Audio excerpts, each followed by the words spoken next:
Do you think the presence of evil is kickstarting people to wonder about the good? That's what happened to me. That's what happened to you? Oh yeah, I had a direct experience with it. In the milieu of journalism or just? Nope, in my bed at night, and I got attacked while I was asleep with my wife and 4 dogs in the bed and mauled. Physically mauled. In a spiritual attack by a demon? Yeah, by a demon. Or by something unseen that left Is that right? claw marks on my sides, on my... So it left physical marks? Oh, they're still there. Yeah. A year and a half ago. Was your wife terrified? I know you were.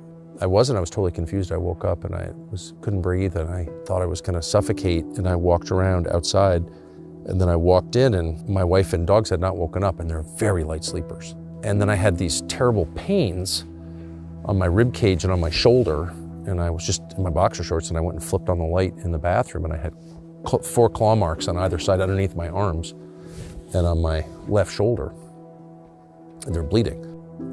Wait, they were bleeding? They're bleeding, yeah. No, they're actual claw marks.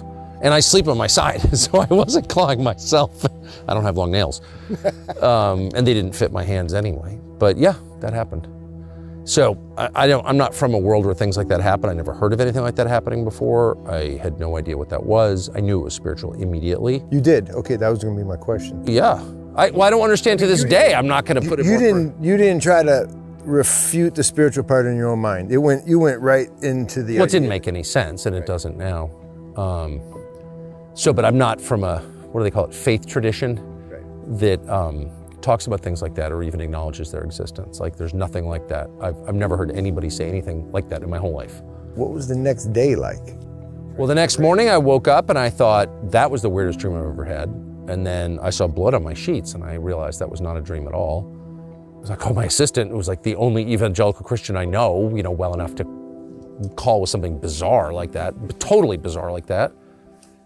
And she said, oh yeah, no, that happens. Yeah, people are attacked in their bed by demons. What? What are you even talking about? Yeah.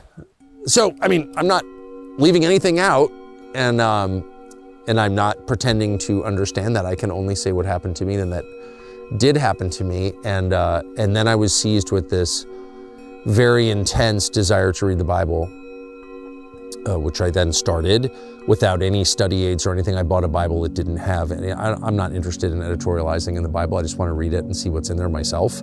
I have very low levels of trust for Christian pastors, most of whom, I'm just not a fan at all. And sorry to say that, but that's how I feel.